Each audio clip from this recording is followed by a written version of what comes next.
Olá, eu sou Mariane Roma. Hoje nós vamos falar sobre o estado nutricional com marcadores bioquímicos. E para isso, contamos com a presença da Anete Mecenas, doutora em bioquímica. Seja muito bem-vinda, Anete. Muito obrigada, Mari. Bom, para a gente iniciar a nossa conversa, Anete, conta para a gente quais são os principais exames laboratoriais utilizados para avaliar o estado nutricional de um paciente. Sim, primeiro ponto, né? Olhar o hemograma.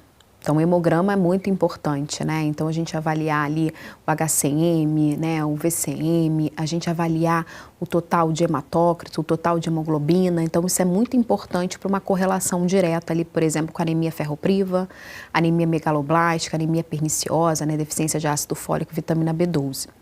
É importante também a gente olhar as proteínas plasmáticas, então albumina, pré-albumina, transferrina, né, proteína C reativa, que é muito importante que a gente tenha esse olhar. Olhar também a parte imunológica. Então, a gente olha leucócitos, linfócitos, eosinófilos, basófilos, né? Então, ter esse olhar atencioso. Sempre buscar também entender as vitaminas e os minerais. Então, esse olhar, por exemplo, para a vitamina B9, vitamina B12, que são vitaminas mais comuns, né, que a gente pede no exame bioquímico, o cálcio, o zinco, o ferro, né? Então, é importante que a gente tenha esse olhar para esses minerais. É importante também que a gente avalie o lipidograma. Então, colesterol total, triglicérides, LDL, HDL, VLDL, porque isso tem associação tanto com excesso de peso quanto desnutrição.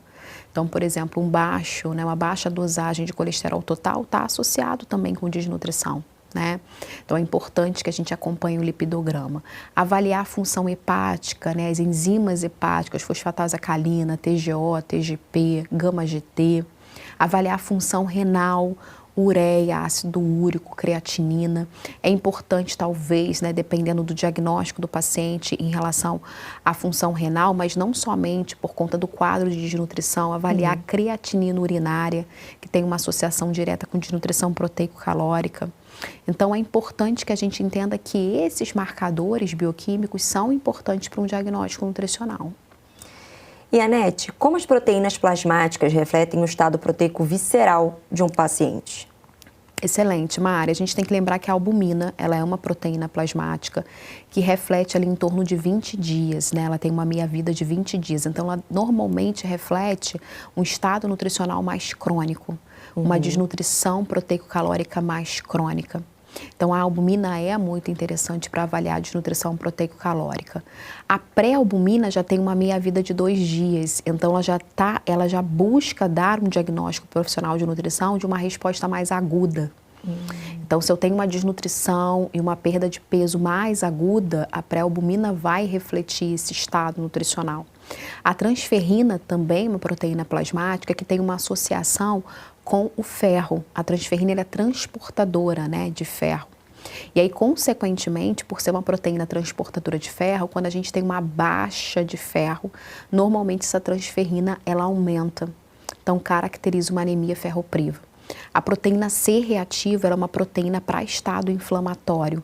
Então, normalmente, quando o paciente tem um excesso de peso, ele está no estado inflamatório, porque a obesidade é uma doença inflamatória, ele tem uma proteína C reativa mais elevada, que tem um fator associado a doenças cardiovasculares. Então, proteína C reativa elevada está associada a maior risco de doenças cardiovasculares. Agora, um ponto importante, são proteínas, né, que são produzidas pelo fígado.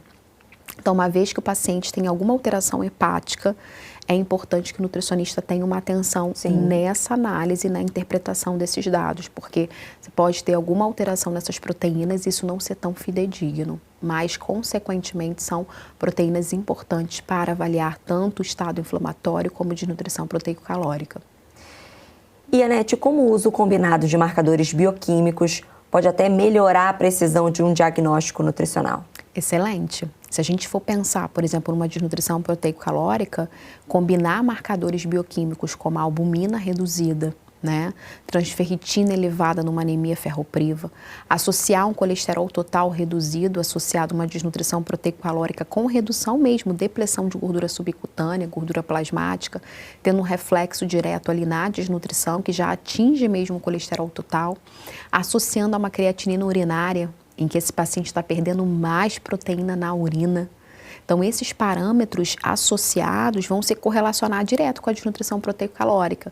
Então, não só simplesmente, né, avaliar a perda de gordura subcutânea pelas dobras cutâneas, ou avaliar a perda de massa muscular através da circunferência do braço, a dobra cutânea tricipital avaliando a circunferência muscular do braço, né, que tem uma associação direta com a massa muscular, não somente avaliar também os exames bioquímicos e correlacionar. Eu tenho um IMC, por exemplo, né, de um adulto que é menor que 18,5, caracterizando uma desnutrição. Quando eu vou olhar o exame bioquímico, eu observo uma redução do VCM, HCM, uma redução do hematócrito. Opa, será que é anemia ferropriva? Né? Pode ser anemia ferropriva, anemia, né, hipocrômica, anemia microcítica hipocrômica, então está reduzindo esses valores. Então, será que é uma anemia ferropriva? Aí vou observar a transferrina está elevada, né? Aí associo, por exemplo, a avaliação das dobras cutâneas e observo já uma perda de circunferência muscular do braço, uma redução da circunferência muscular do braço, uma redução da circunferência do braço. Aí associo com a creatinina urinária, observo perda de proteína na urina. Então, todos esses parâmetros estão me levando ao diagnóstico de desnutrição proteico-calórica, né? E aí não é só simplesmente, Mari, a avaliação da antropometria. Eu já tenho sinais de exames bioquímicos que já caracterizam a necessidade de uma suplementação de ferro, né? Aí avalio o zinco sérico está reduzido, que é característico, né, da desnutrição, suplementação de zinco. E a alimentação, uma alimentação mais hiperproteica, mais rica em alimentos fontes de zinco, como carnes, de uma forma geral, né? Uma alimentação mais equilibrada, então isso tudo traz um resultado mais interessante para o paciente. E, Anete, agora para a gente encerrar, quais são as limitações dos exames laboratoriais em relação à avaliação nutricional? Primeiro, você precisa entender que existem alguns fatores que estão relacionados ao próprio paciente. Então, paciente que tem uma doença hepática, eu vou ter limitação na avaliação da pré-albumina, da albumina, da transferrina. Né? O paciente, né, que tem um histórico de hepatite, eu vou ter uma alteração na proteína C reativa. Então, assim, eu preciso entender se de fato é por conta da desnutrição ou se é por conta de uma doença hepática. Eu preciso entender se esse paciente fez um jejum, né? Isso foi muito questionado há bastante tempo, mas, por exemplo, um lipidograma, eu preciso de um jejum mínimo ali de 12 horas, né? Então, será que o paciente fez um jejum adequado para que eu consiga avaliar bem esse lipidograma, né? Quais foram as metodologias que foram utilizadas para a dosagem, né? Se questiona hoje, por exemplo, a dosagem de vitamina D, né? Será que indivíduos com menor de 30, né, de dosagem ali de vitamina D realmente são indivíduos que precisam suplementar a vitamina D? Então, isso ainda é questionável, né? De fato, a gente trabalha muito com as doenças cardiovasculares, paciente que é diabético, paciente que já sofreu um infarto agudo do miocárdio, talvez ele precise manter uma vitamina D acima de 30.